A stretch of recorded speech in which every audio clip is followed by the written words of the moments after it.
Okay, everybody, welcome to the channel. I'm glad you're here. And, well, I'll start off by saying, I really appreciate all of you that have already downloaded many of my files for the trays. I'm going to show you another one again.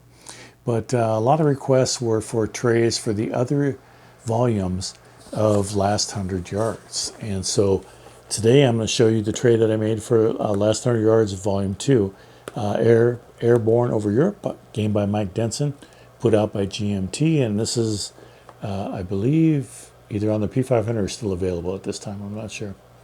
But again, this is available on the GMT website. Just go to Last 100 Yards Volume 2. Scroll on down, you'll see a link there.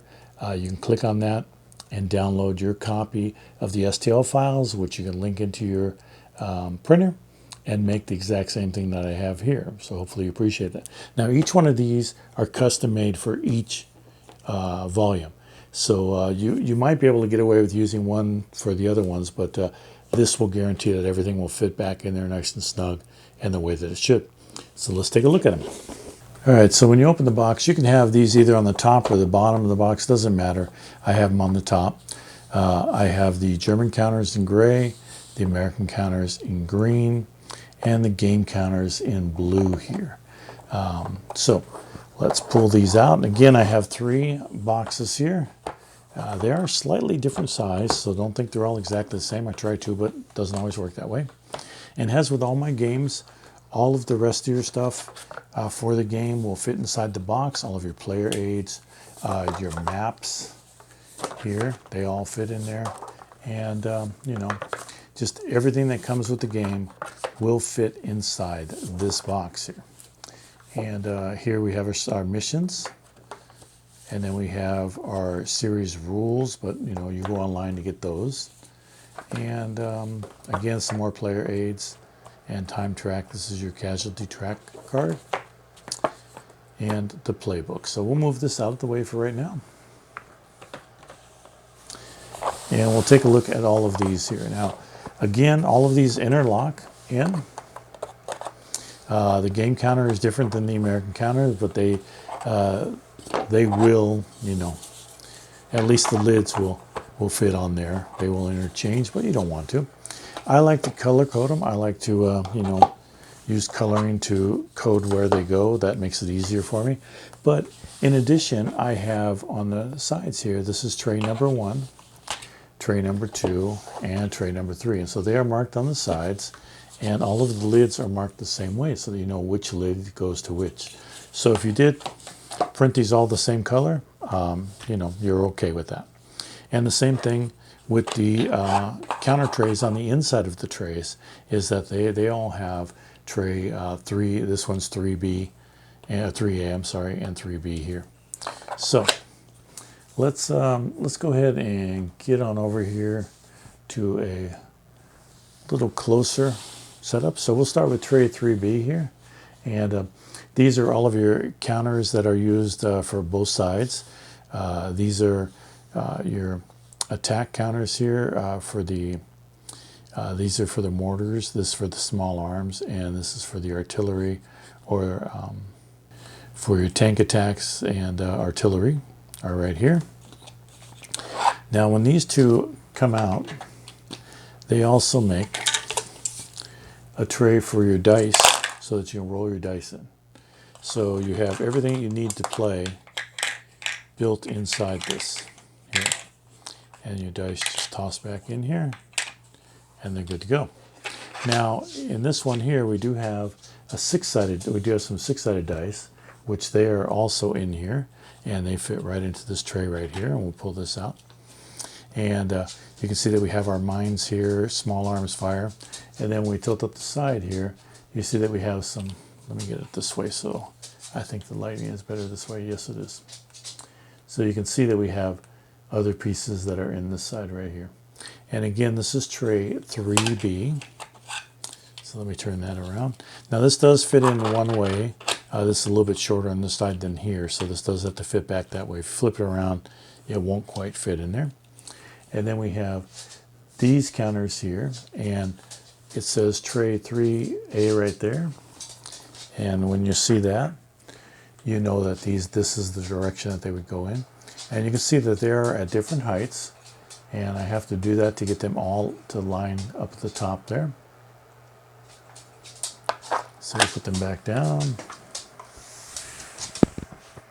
And then now we'll look at the American tray. And we'll go ahead and put make sure I got my lid on correctly there. I do. And let's take a look at the American tray. And again, this is tray number 2 right here. And this particular one is tray 2B.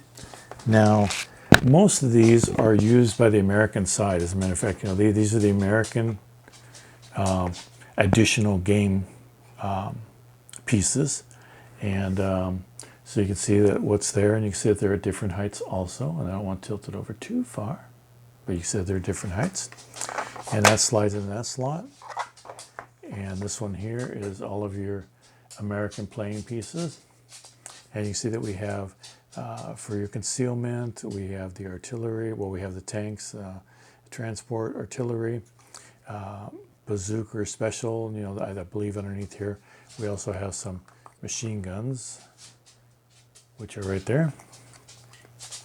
And then we have all of our units here and underneath each leader. So this is the blue squad here.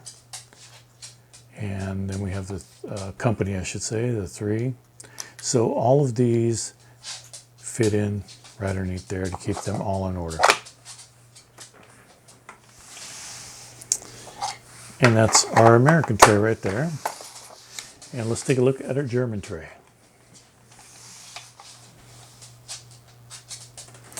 And again, this is tray number 1. And this first one here is tray 1B.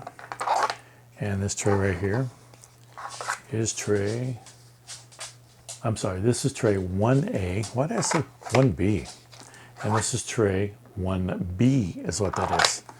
I have a tough time. And I have the initiative slid into this little slot right here in the front of that one. You can also slide it into the American one.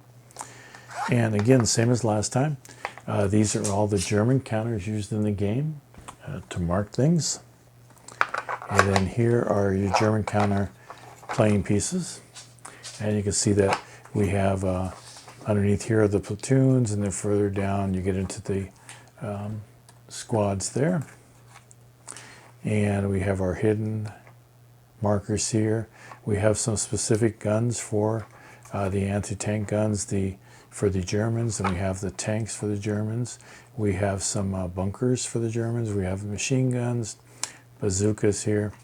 So everything that the German player needs, they would just pull this whole tray over to their side and they could play the game.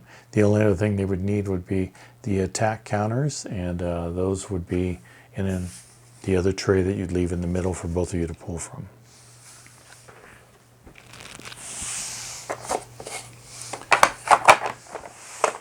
All right, so again, here are all of our trays right there.